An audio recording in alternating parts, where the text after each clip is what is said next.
Bonjour à tous et bienvenue dans cette nouvelle vidéo. Aujourd'hui on s'attaque à la partie 2 du jour 8 du Advent of Code 2022. Donc dans cette deuxième partie, on va devoir trouver l'arbre qui voit plus d'autres arbres dans la forêt. C'est-à-dire que par exemple cet arbre ici a 5, et à gauche il voit que le 5, parce que le 2 est caché derrière le 5. À droite il voit le 1 et le 2, en haut il voit le 3, en bas il voit le 3 et le 5, par contre il voit pas le 3 parce que l'arbre est plus grand que lui. Lui il voit 5, 4, 9, lui il voit 5 et 4. 3, 5, 3. C'est pas très. L'exemple là est pas super parce que il manque la partie où. Tac. Il voit pas après le 5. Par contre, s'il y avait un 4. Non, en fait, non, c'est bon. S'il y avait un 4, j'allais dire, il voit. Enfin, il faut qu'il. Dès qu'il y a un arbre qui bloque sa vue, il voit pas ceux qui sont derrière. En gros, c'est ça. Du coup, notre solution de la partie 1, ça arrive, et pas du tout bonne. J'ai tourné le truc avant de lancer la vidéo, j'ai un peu réfléchi au problème, et je pense qu'on ne peut pas adapter cette solution-là.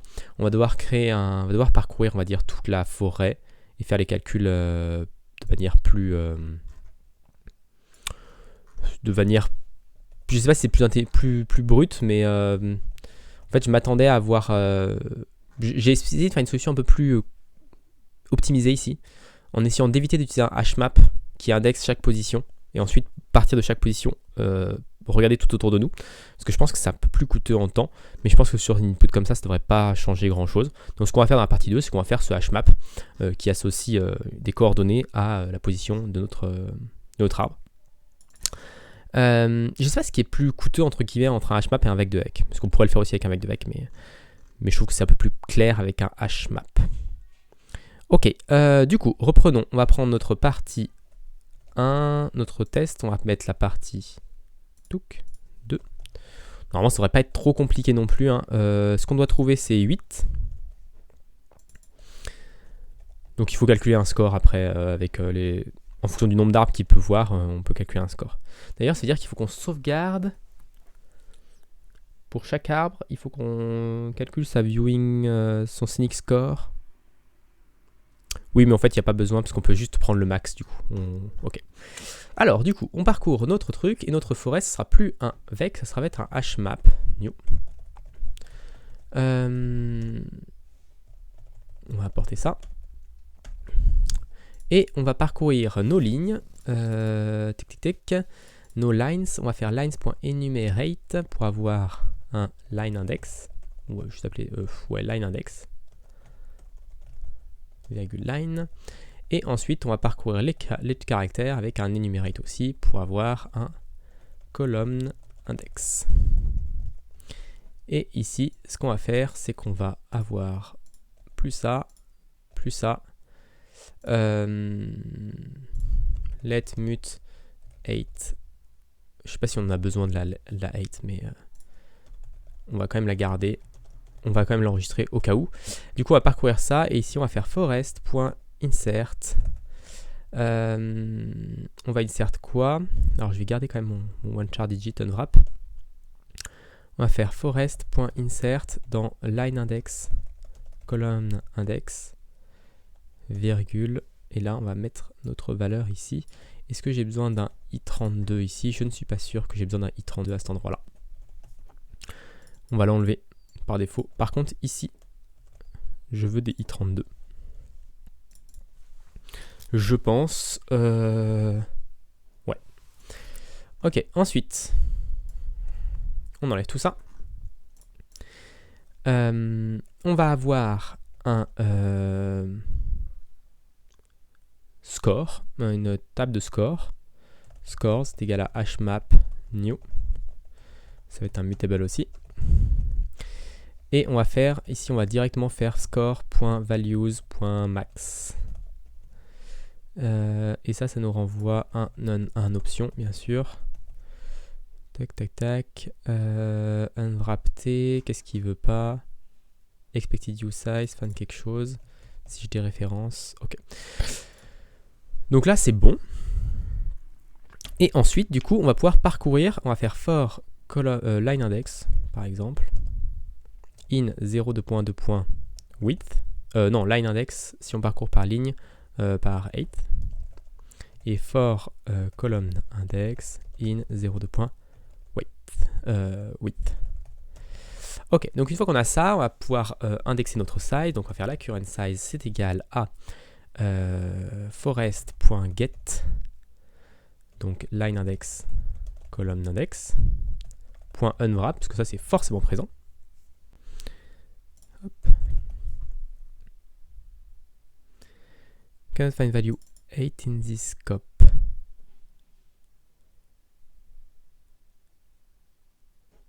J'ai oublié un T ici. Hop. Et width, pourquoi il n'aime pas width? Ah oui, parce que là c'est let width est égal à width.unwrap. Ok, column index, on a usize. Alors je vais vous expliquer pourquoi j'ai des i32 ici. C'est qu'en fait je veux pouvoir indexer -1. Ok, et ensuite on va partir de cette position là et on va aller à gauche, à droite, en bas et en haut. Donc comment on va faire pour aller de ce truc là? On va faire un while let sum size est égal let tree je sais pas comment dire, count, je sais pas comment appeler cette variable. C'est le nombre d'arbres qu'on voit. Donc si on a une size à gauche, on peut aller à gauche tant qu'on trouve quelque chose. Il faut aussi un itérateur ici, il faut un let mut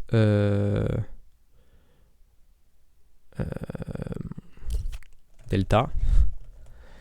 Delta ça va commencer à 1.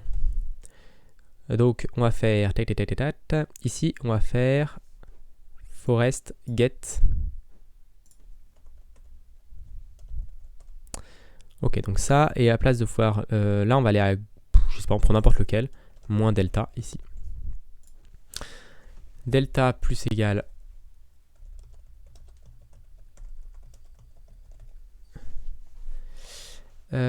d'ailleurs on n'est pas obligé d'avoir le count parce que le delta pourra faire office de count. On en voit forcément un. Est-ce qu'on en voit forcément un? Je suis pas sûr qu'on en voit forcément un. Ici on va partir de, on va dire que le delta c'est 1, mais on n'en voit pas forcément un. Parce que si on est tout à bord, on voit 0. Je pense. C'est ce qu'ils nous disent ici. Tic tac.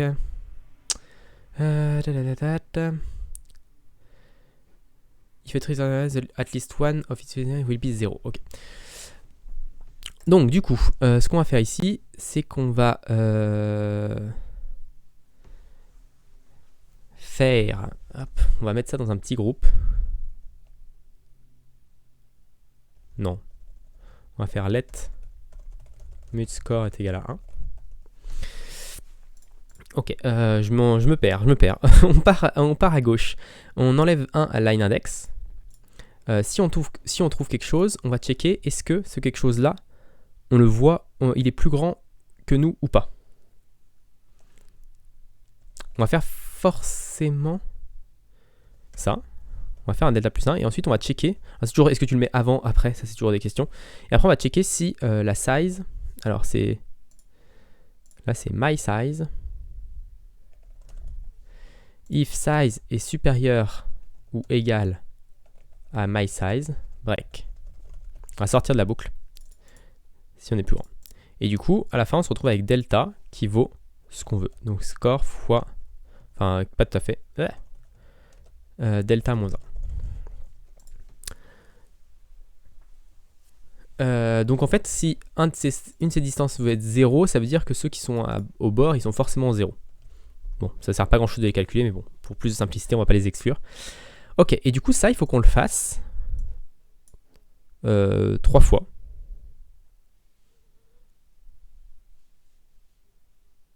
Il faut qu'on le fasse 3 fois, ce truc-là.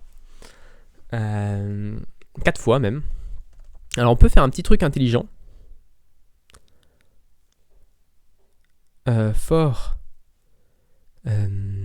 je vais voir si on peut faire un truc intelligent. On va essayer de le faire de manière pas copier-coller, comme on avait fait au-dessus. Donc on va faire for compute position in. Et là, on va mettre des delta Ça va prendre le delta et ça va nous renvoyer ça. Je ne sais pas si c'est possible.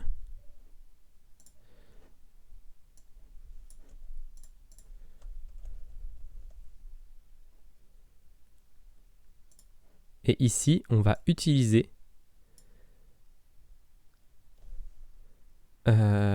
compute position en lui passant delta.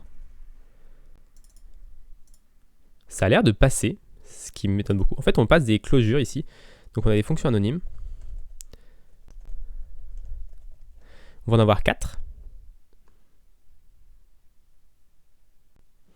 Ok, et donc ici, ça va être plus delta.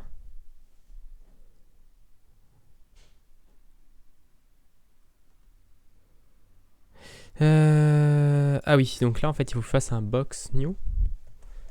Il faut que je les boxe. Ils me disent qu'il faut que je les boxe parce que les closures n'ont pas le même type, même si...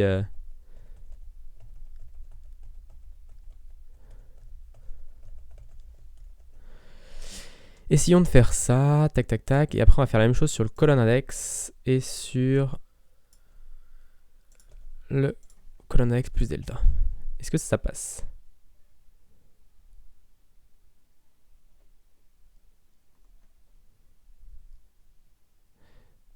Oh, il m'a dit que je pouvais les boxer. Alors, qu'est-ce qu'il me dit? Expective différentes closures, ok, expective closure,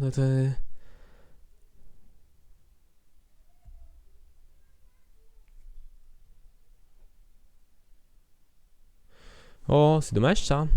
No to closure, consider boxing your closure when using thread object. Ça, je sais pas ce que ça veut dire. C'est pas très clair sur comment faire ce truc-là. On pourrait avoir, je pense qu'on peut avoir des fonctions. Si j'ai des fonctions, ça devrait être bon. On va voir, on va tester avec des fonctions. Ça nous renvoie un i32, i32. Ça prend en paramètre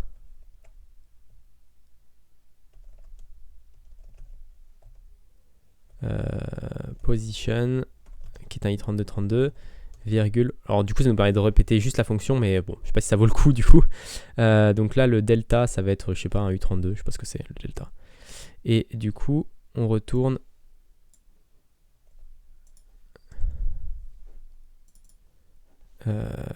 ici, ça va être A, B. Et on va retourner A, B.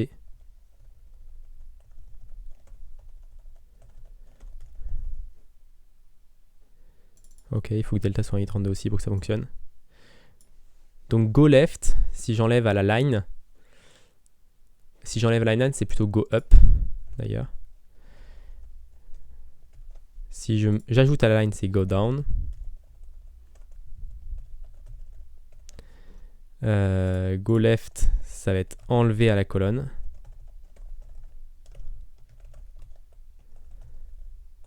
Et go right, ça va être ajouté à la colonne. Ok, et donc ici, est-ce qu'on peut faire go up, go down? Est-ce que ça fonctionne déjà? Ça a l'air de compiler ça. Go left, go right. Ok, et du coup on fait compute position et ici on lui passe la position de base qui est ce truc là.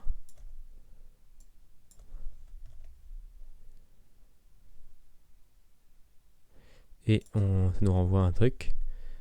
Ça a l'air de fonctionner. Ok. Et tout à la fin de ça, une fois qu'on a tout fait, on va enregistrer le score. Donc on va faire scores.insert. Tac. On n'a pas besoin des i32 ici. Virgule score. Et ça nous permet d'enregistrer le score maximum. Et là, il aime pas parce que...